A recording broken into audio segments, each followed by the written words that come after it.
Langit seharusnya netral. Ia tidak berpihak, tidak memihak, dan tidak mengenal batas negara. Namun, sejak sistem pertahanan udara S-400 Triumph berdiri dalam posisi tempur, langit berubah menjadi wilayah paling berbahaya di medan perang modern. Dalam beberapa tahun terakhir, terutama sejak konflik berskala besar kembali mendominasi geopolitik global, nama S-400 tidak lagi sekadar tercantum dalam brosur militer Rusia. Ia muncul dalam laporan intelijen, analisis NATO, dan diskusi darurat para perencana perang Barat. S-400 kini bukan hanya sistem senjata, ia adalah pernyataan kekuasaan, sinyal bahwa Rusia tidak hanya bertahan, tetapi mengunci ruang udara dengan kehendaknya sendiri. Dalam pembaruan situasi militer terbaru, S-400 kembali ditempatkan secara aktif di berbagai wilayah strategis Rusia dan zona konflik penting. Penempatan ini bukan simbolis. Ini adalah pesan langsung kepada siapapun yang mencoba menantang dominasi udara Rusia. Mendekat berarti terdeteksi, terdeteksi berarti terkunci, dan terkunci berarti tinggal menunggu hitungan detik. Tidak ada suara ledakan terlebih dahulu. Tidak ada peringatan dramatis. Yang ada hanyalah radar yang menyala, data yang mengalir, dan rudal yang sudah siap dilepaskan, bahkan sebelum pilot musuh menyadari bahwa ia telah masuk ke wilayah terlarang. S-400 Triumph dikembangkan bukan untuk perang kecil. Ia dirancang dengan asumsi terburuk, perang skala besar melawan kekuatan udara tercanggih di dunia. Jet siluman, pesawat AWACS, rudal jelajah presisi tinggi, hingga rudal balistik jarak menengah, semuanya masuk dalam daftar target. Inilah alasan mengapa sistem ini menjadi pusat perhatian dalam setiap pembaruan berita militer terbaru.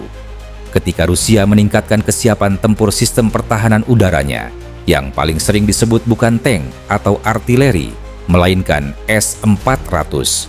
Karena siapapun yang menguasai langit, pada akhirnya menguasai medan perang. Yang membuat S-400 semakin menakutkan dalam konteks terbaru adalah cara ia diintegrasikan ke dalam jaringan pertahanan udara berlapis Rusia. S-400 tidak berdiri sendiri. Ia terhubung dengan sistem jarak pendek, menengah, radar luar angkasa, dan pusat komando otomatis. Dalam skenario nyata, S-400 bukan hanya menembak, ia berpikir. Ia menerima data dari sumber eksternal, memverifikasi target, mengklasifikasikan ancaman, dan menentukan prioritas penghancuran dalam hitungan detik. Ini bukan lagi pertahanan udara konvensional. Ini adalah arsitektur pembunuhan udara. Berita terbaru menunjukkan bahwa Rusia terus meningkatkan kesiapan operasional S-400 dengan latihan intensif dan pembaruan perangkat lunak radar. Fokusnya bukan hanya pada jarak jangkau, tetapi pada kemampuan melawan target sulit, jet siluman yang terbang rendah, drone kecil berkecepatan tinggi, dan rudal yang melakukan manuver terminal. Radar S-400 kini bekerja dalam berbagai pita frekuensi, memungkinkan deteksi objek dengan jejak radar minimal. Artinya, keunggulan stealth yang selama ini menjadi kebanggaan Barat tidak lagi memberikan rasa aman mutlak. Salah satu elemen paling mengerikan dari S-400 adalah rudal 40N6, senjata jarak sangat jauh yang secara teoritis mampu menghantam target hingga ratusan kilometer. Rudal ini bukan ditujukan untuk jet tempur biasa. Targetnya adalah pesawat bernilai tinggi, AWACS, tanker pengisian bahan bakar di udara, pesawat komando. Tanpa mereka, armada udara modern lumpuh. Dengan satu tembakan, S-400 berpotensi memutus mata, telinga, dan darah logistik musuh.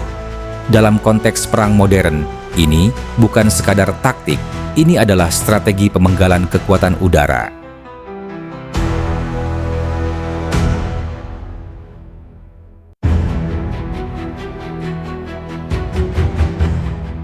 Namun kekuatan S-400 tidak berhenti pada jarak jauh. Sistem ini juga dilengkapi rudal jarak menengah dan pendek dengan presisi tinggi, memungkinkan satu baterai menciptakan zona pembunuhan berlapis. Jika satu rudal gagal, lapisan berikutnya siap. Jika target menghindar, radar lain mengambil alih. Inilah sebabnya mengapa dalam simulasi perang modern, S-400 selalu diperlakukan sebagai ancaman utama yang harus dinetralisir sebelum operasi udara besar dimulai. Dan disinilah masalahnya, menetralisir S-400 jauh lebih sulit daripada teorinya.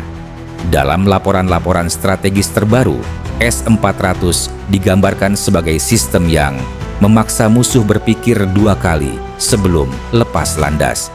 Ini bukan hiperbola. Ini adalah realitas. Setiap misi udara yang mendekati wilayah dengan cakupan S-400 harus memperhitungkan risiko kehilangan pesawat mahal dan pilot berpengalaman. Bahkan, jika tidak ada satupun rudal yang ditembakkan, kehadiran S-400 saja sudah cukup untuk membatasi operasi musuh. Langit menjadi sempit, rute penerbangan dibatasi, dan keunggulan udara berubah menjadi pertaruhan. Yang jarang dibahas, namun semakin terlihat dalam pembaruan terbaru, adalah peran psikologis S-400. Sistem ini menciptakan tekanan mental yang konstan.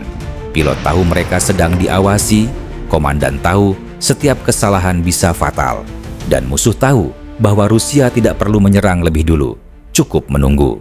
Dalam dunia militer, ini disebut deterrence by denial, mencegah musuh bertindak dengan membuat keberhasilan mereka hampir mustahil.